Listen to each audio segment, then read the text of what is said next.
नमस्कार विद्यार्थी मित्रांनो, आज आपण वर्ग 10 मध्ये लेसन नंबर 11 जंगल डायरी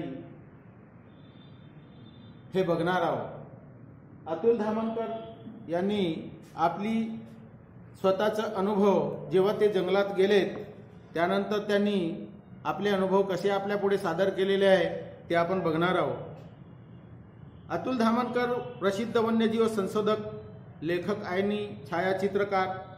त्यांनी गेल्या 25 वर्षापासून ताडोबा अंधारी व्याघ्र प्रकल्प TATR मध्ये वाघांचा अभ्यास केलेला आढळून आलेला आहे।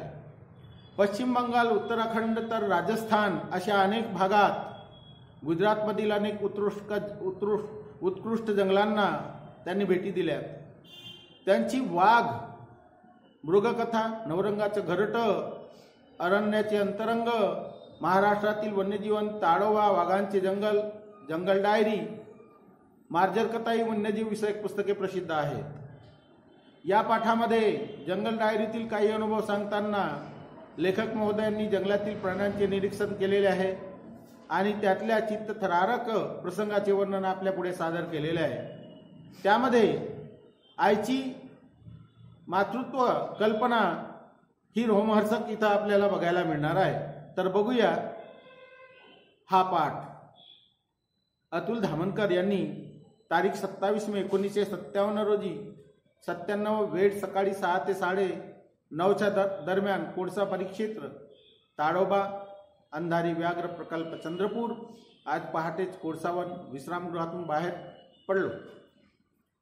गावातून टोंगे वनरक्षक आणि त्यांचा सहकारी वनमजूर येताना दिसले। वनरक्षक येताच आम्ही डावीकडे जाणारा झरी रस्ता हरवला। समोर चालणारा वनमजूर अचानक थपकला। मी प्रश्नार्थक नजरेने पाहिले तर त्यानं रस्त्याकडे बोट दाखवलं। नुकत्याच गेलेल्या एका छोट्या बिबट्याची त्याची पावलं तिथं उमटलेली आपल्याला आढळून आली। हा एक नर असून आम्ही पोहोचण्याच्या तासाभरा आधीच तो इथून गेला असावा असा अंदाज आला। चौफेर बघितले तर बघितल्यानंतर तिथं काही दिसलेलं नाही।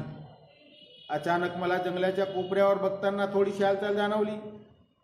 सगळ्यांनाच मी थांबायची खून केली, हातानं थांबवण्याची खून केली। दुर्बीण डोळ्यांना लावल्यावर ती हालचाल स्पष्ट झाली। तिथं एक तेंदूच्या झाडाखाली बांबूमध्ये बिबटा बसलेला होता, पण त्याचा रंग आसपासच्या परिसराशी एवढा मिळून मिसळून गेलेला होता की त्याची शेपूटच जर हल्ली नसती तर तो मुळीच आम्हाला दिसला नसता। त्याची पाठ आमच्याकडे होती, त्यामुळे त्यानं अद्याप आम्हाला पाहिलेलं नव्हतं। पण तेवढ्या टोंगे वनरक्षकांचा पाय एका वाळक्या काठीवर पडला आणि कट असा आवाज होताच तिखट कणाचा हा बिबट्या तो आवाज ऐकताच सुसाट पडून गेला जंगलाकडे। बिबट्याच्या निरीक्षणाची चांगली संधी हातातून गेली म्हणून मी हळहळलो। टोंग्यांना शर्मिंद झाल्यासारखं वाटलं, जंगल आणखीनच दाट झाल्यासारखं वाटलं। नाही, आम्ही लगेच पुढे निघालो। थोड्याच अंतरावर रायबाकडे जाणारा रस्ता उजवीकडून ओढत होता। तो रस्ता धरला आणि जंगल आणखीन दाट झालंय। इथं 2-3 नाले असल्याच्या झुडपांची दाटी जास्तच जाणवते। तसंच त्या नाल्यामध्ये थोडं पाणी साचून होतं आणि पाणी साचून असल्यामुळे तिथं कुठल्या तरी वन्य प्राण्याची दिसण्याची शक्यता होती। त्यामुळे आता सावधपणे आपण पाऊल टाकणं महत्वाचं होतं। कालच संध्याकाळी विश्रामगृहावर गप्पा मारताना टोंगेनी मला सांगितलं होतं की 4 पिल्ले असलेल्या वाघिणीबद्दल सांगितलं होतं। तेव्हापासून मला कधी ते मी तिथं जातोय आणि त्यांचं दर्शन होते असं झालेलं। प्रचंड उष्णतेने दिवस असल्याने वाघासारख्या जनावराला पाण्याच्या आसपास वावरणं, तशाच लहान पिल्लं असलेल्या त्या वाघिणीला त्या पाण्यापासून जास्त दूर नेणं देखील शक्य नव्हतं आणि त्यामुळे लहान पिल्लं असणारी वाघिणी जंगलातली सगळ्यात धोकादायक जानवर। पिल्लांना संरक्षणासाठी ती सजग असते, कुणाचा जीव देखील घ्यायला ती मागे पुढे पाहत नाही। आणि मनावर एक अनामिक दडपण आलं होतं। 10-12 पावलंच चाललो असू, पण नाल्यातल्या ओलसर चिखलात मांजरापेक्षा मोठ्या आकाराची अनेक पावलांची उमटलेली ठसे दिसली। मी झटकन पुढे जाऊन वाकून बघितलं। त्या पिलांच्या पाऊलखुणा होत्या। तर त्या पगमार्सकडे बघत लक्षात आलं की ते काल रात्रीचेच आहेत। याचा अर्थ स्पष्ट होता, वाघीण अद्याप आपल्या पिल्ल्यासह याच परिसरात वावरत होती। आता मी ती पिल्लं बघायला चांगलाच अधीर झालो होतो. इथून सुमारे 100-125 पावलावर नाल्यात थोडंसं पाणी असल्याचं मला माहीत होतं. ती वाघीण तिथं सापडण्याची शक्यता होती. त्यामुळे आता तिथं जाताना खूपच सावधगिरी बाळगणं आवश्यक होतं. जमिनीवर सर्वत्र पानगडीमुळे पडलेला वाळका पाचोळा साचून होता. त्यावरून जर पाय न वाजवता जाणं ही मोठी कसरत होती. पाणवठा जसा जवळ आला तसा माझं हृदय जोरजोरात धडधडू लागलं.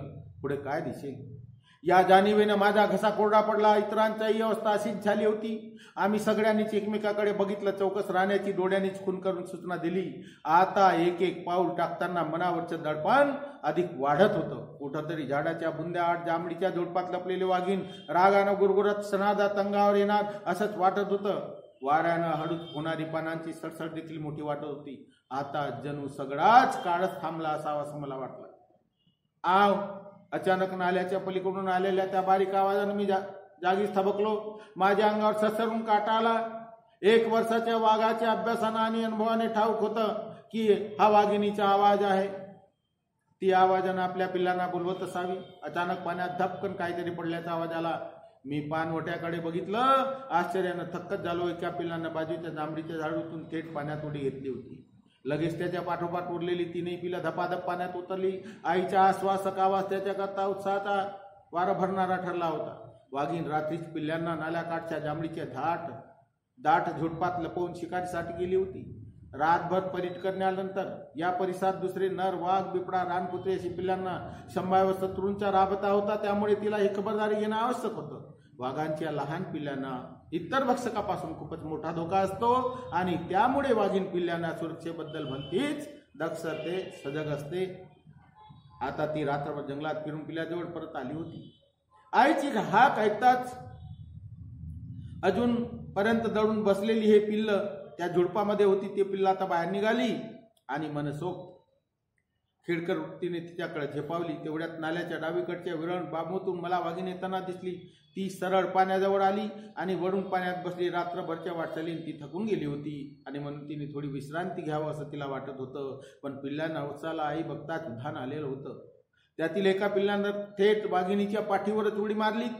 पण तिथून घसरल्याने ते धपकन पाण्यात पडलं. तोंडावर पाणी उडताच वाघिणीनं मंदपणे गुरगुर केली. पण पिल्ल्यांना त्याच्याशी काहीच लेणं देणं नव्हतं. आई त्याच्या भोवती जबरदस्त दंगापुंगा सुरू झाला. साधारणतः कुत्र्यापेक्षा मोठी आकाराची 5 महिन्याची पिल्लं होती. या वयात लहान मुलं जशी खेळकर असतात तशीचे पिल्लं सुद्धा असतात आणि एकमेकांचा पाठलाग करणं, मारामारी करणं, पाण्यात उड्या घेणं असे अनेक खेळ ते करीत असतात. मध्येच आई वळून एखाद्या पिल्लाला चाटत होती. थोडा वेळ बसल्यावर ती पटकन उभी राहिली. डोकं वळून तिनं हळूच असा आवाज केला. हा पिल्लांना मागे येण्याबद्दलचा इशारा होता. लगेच वळून ती चालायला लागली. तिने जंगलात कुठंतरी नक्कीच एखादं सांबर म्हणा, रानगवा, निलगाय, रानडुकराची शिकार साधली असावी. असं शिकार जड असल्याने ते उचलून आणणे शक्य नव्हतं. म्हणून मात्र पिल्ल्यांना तिथपर्यंत नेणं महत्वाचं होतं. शिकारीकडे ती घेऊन जात होती. या 4 पिल्लासोबत स्वतःचं पोट भरण्याने तिला सतत कोणती ना कोणती शिकार करणं आवश्यक होतं आणि त्या कलेत ती चांगली पारंगत झालेली होती, माहीर झालेली होती. वाघिणी नाला पार करून बांबूच्या गंजीत पाय ठेवला. आता शिरण्याआधी तिनं वडून पिल्लं सोबत येत आहेत की नाही हे जेव्हा तिनं बघितलं तर तिच्या मागे मागे फक्त 2च पिल्लं होते आणि 2 अद्याप मस्तीखोरीत दंग होते. त्यांना भान नव्हतं. ती पाण्यात एकमेकांशी खेळतच होती. तेव्हा मात्र वाघिणीने पुन्हा परत बोलावण्याचा आवाज काढला. आईच्या आवाजाबरोबर 2ही पिल्लांनी आपला खेळ थांबवला आणि ती परत सुटली. 2च मिनिटात पिल्लांना घेऊन वाघीण जंगलाच्या दिशेनाशी झाली. आज मी वाघिणीतल्या आईची एक वेगळीच झलक बघितली होती. आज जणू मला वाटत होतं माझ्या व्याघ्र अनुभवात ही मोलाची भर होती आणि त्यामुळे हा अनुभव सर्वांना मिळतोच असा नाही. जंगलात गेलेले लोक जेव्हा जेव्हा जातात त्यांच्या मनातच जी कल्पना असते ती कल्पना साकार होईल की नाही हे महत्त्वाचा मुद्दा आणि या महत्त्वाच्या मुद्द्यावरती आपल्याला सहज वाघ मिळेलच हे गॅरंटी नसते. त्यामुळे आपण हा आज पाठ जंगल डायरीमधला घेतलेला हा पाठ आपण शिकलोय. यावरून आपल्याला त्या पाठाचे प्रश्न उत्तर सुद्धा घ्यायचे आहेत. जरी बोर्डाच्या परीक्षेत आला असला किंवा नसला तरी आपल्याला हे पूर्ण करायचे आहेत आणि ते तुम्हाला करावे लागणार आहेत. पुढला पाठ रंग मजेचे, रंग उद्याचे शिकणार आहोत. धन्यवाद.